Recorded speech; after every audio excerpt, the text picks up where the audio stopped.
Hey guys, so I believe I mentioned in a previous video that I was going to ditch my beloved Linux Mint distribution in favor of its parent distribution Ubuntu, and I have done just that. So today I'm going to be talking about some of my first impressions with Ubuntu. I guess first impressions is not entirely true because I have used Ubuntu before, and of course Linux Mint is based on Ubuntu, so I do have some familiarity with it, but it's been a while since I picked up Unity, so I think a lot of what I'm going to be talking about today is going to be Unity focused. So to begin with, the things that I do like about it. Well, the initial reason why I switched to Ubuntu still stands. I needed something that is easy to upgrade because I do have a mission critical machine, but I do really require up-to-date software, and Ubuntu does seem to match both of these quite well. It is easy to update and it has reasonably up-to-date software. It also, you can get PPA repositories, which you can also get on Mint as well, but then there's dependency issues and so forth. So without going into too many details, Ubuntu is just the more upgradable system.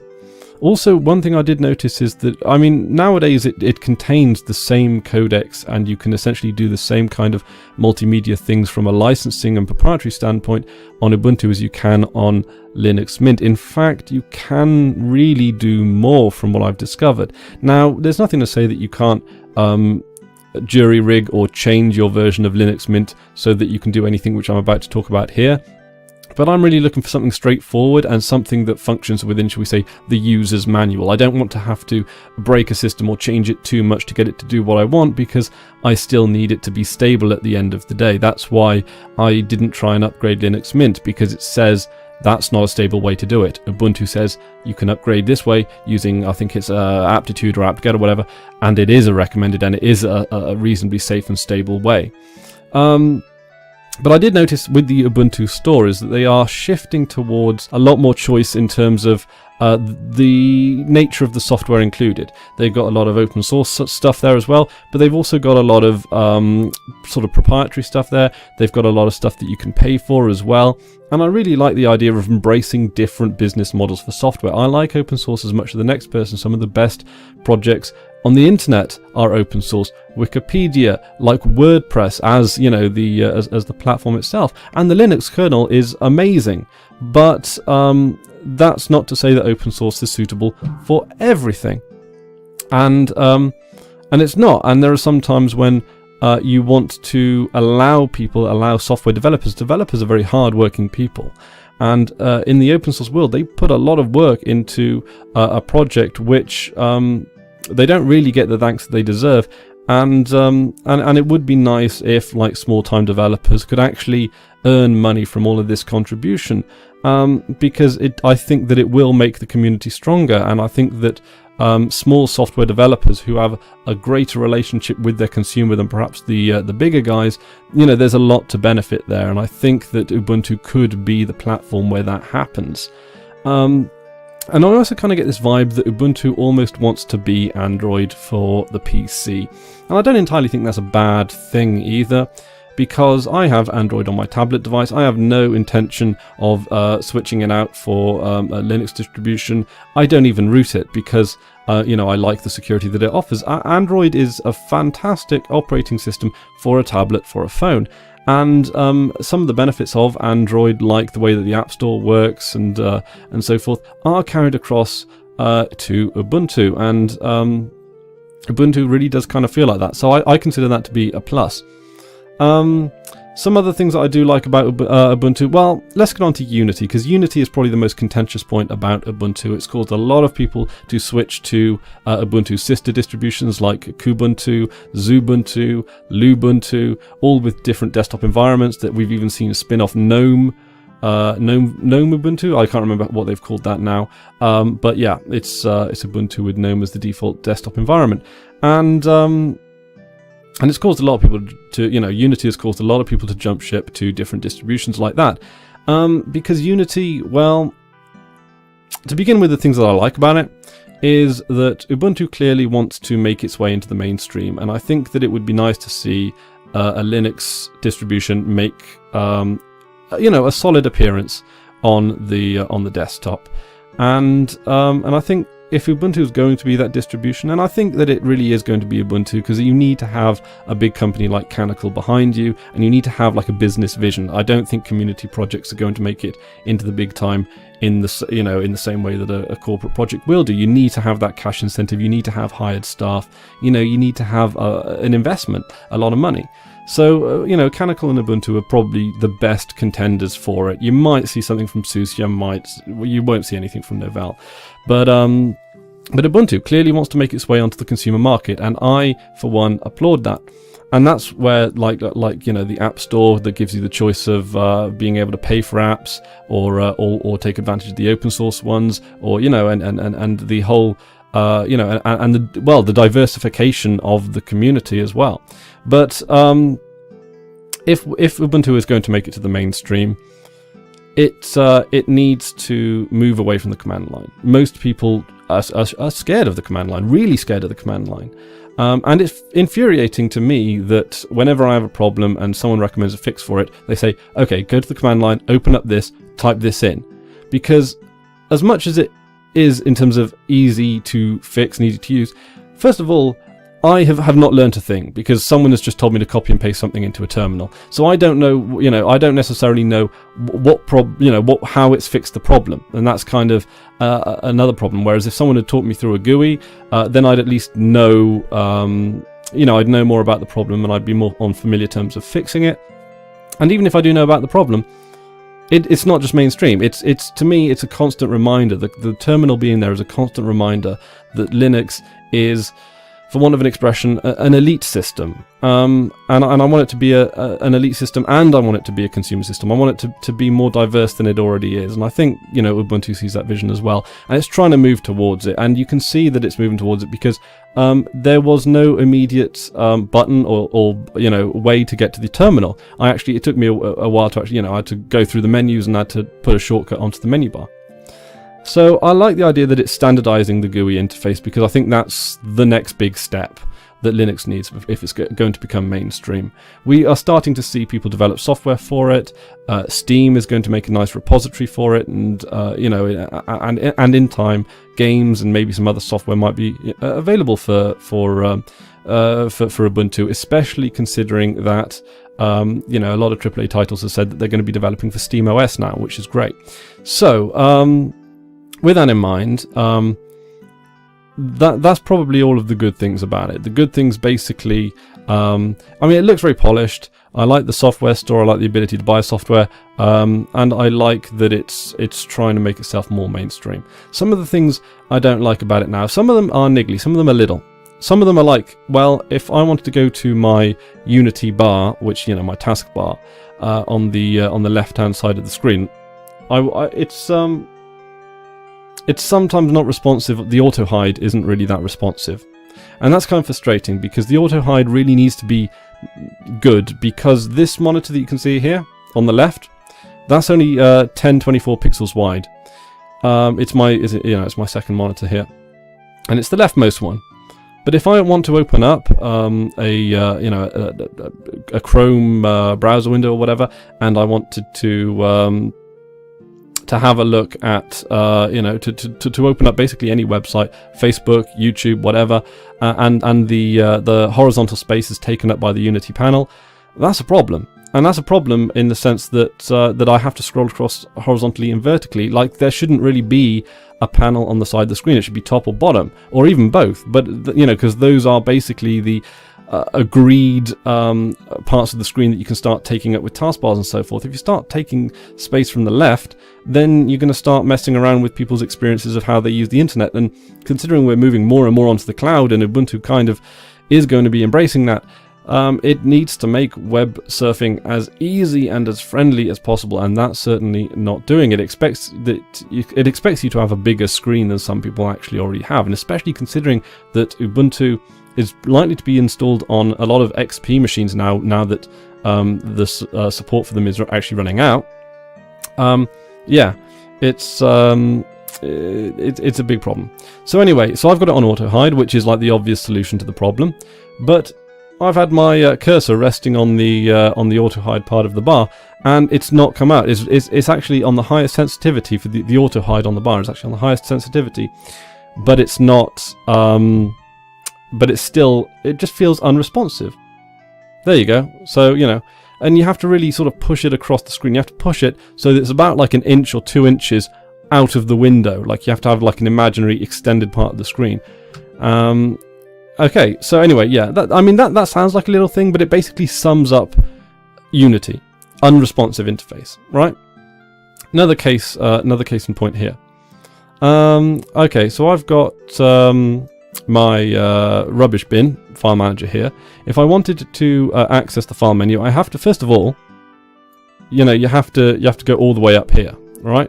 You have to, you know, the menu kind of appears here, which is like away from the window, out of the window. So that's really quite silly. Now I do understand that Ubuntu is actually going to, and Unity is going to change that in the near future. So I'm not going to hold, you know, the too much against them for that. But this has gone on for over a year now, maybe even like 2 years, and they still haven't worked out this menu kerfuffle. That's not a good sign, because you know, you can have like a little menu, you can have a little window down here. You go, oh, I just need to click File Open. Oh, voodoo. You have to carry all your mouse halfway across the screen, and I think that's kind of it again in spades. Is that it's, you know, unintuitive and it's unresponsive. Okay, so another case in point, I can't quickly access my so I've got my rubbish bin open here. What if I quickly wanted to open a file on Audacity, which I've got over here? I can't. There is no way for me to click. Like, I have to select Audacity, then I have to do File Open, blah blah blah.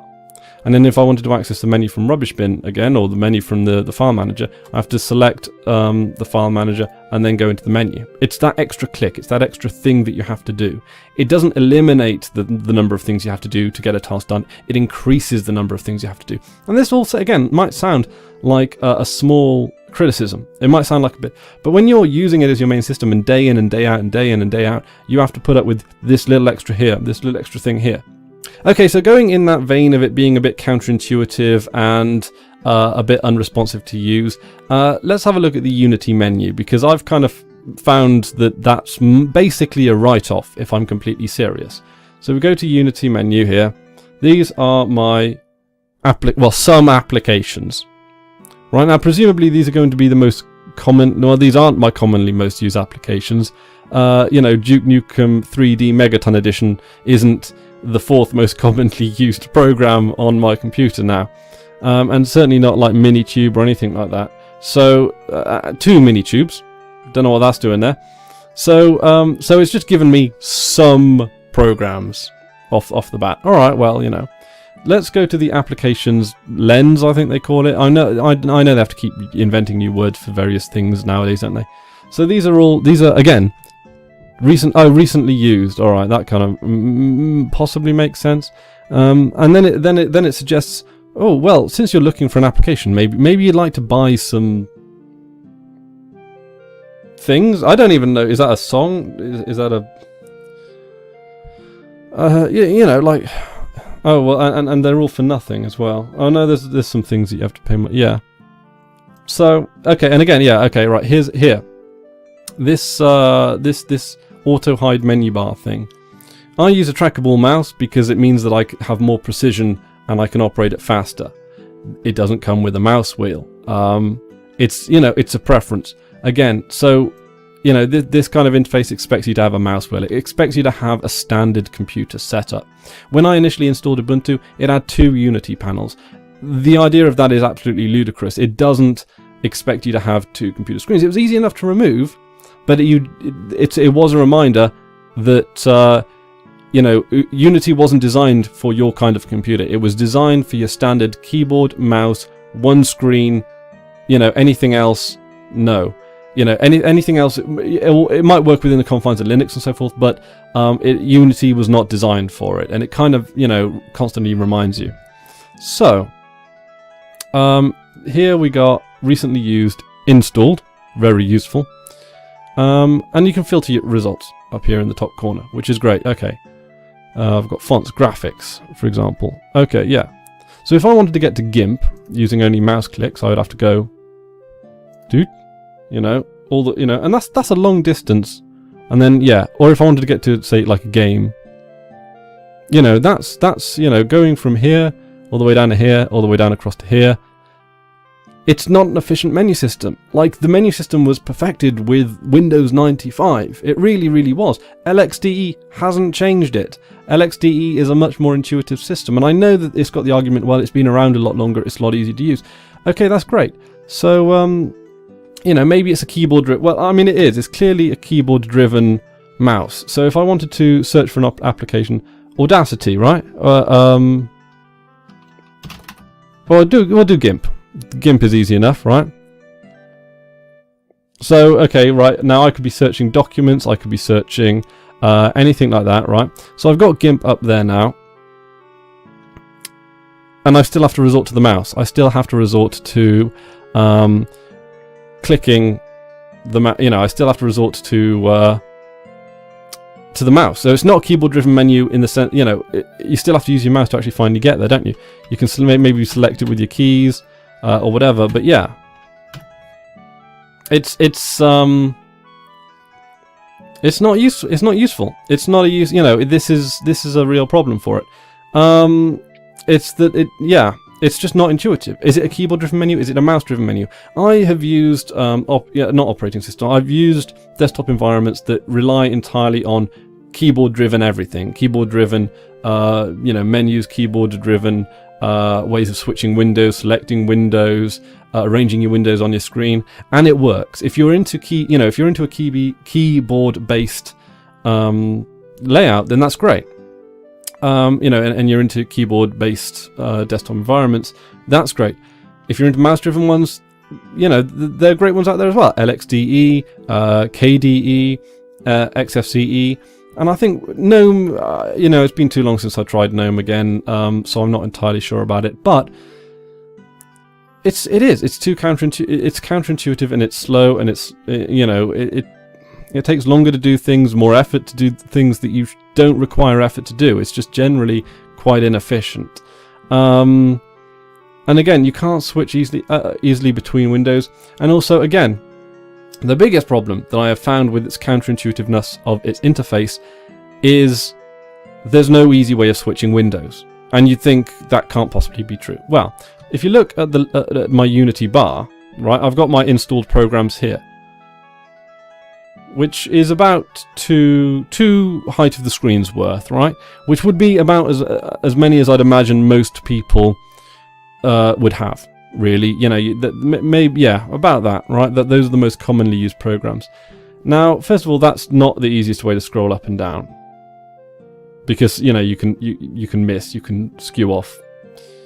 But regardless of that, it is. It's just, well, which windows are open? Okay, well, that one's coloured in, so that's probably open, right? That's my sound. That's my sound, yeah. So that would be open, great. So if I go, you know, if I click on you, I've lost it again. You know, it's all, like, again, you know, I've lost all my windows behind my two maximized ones. So then, you know, maybe, you know, so I guess Alt and Tab is the best way of doing it.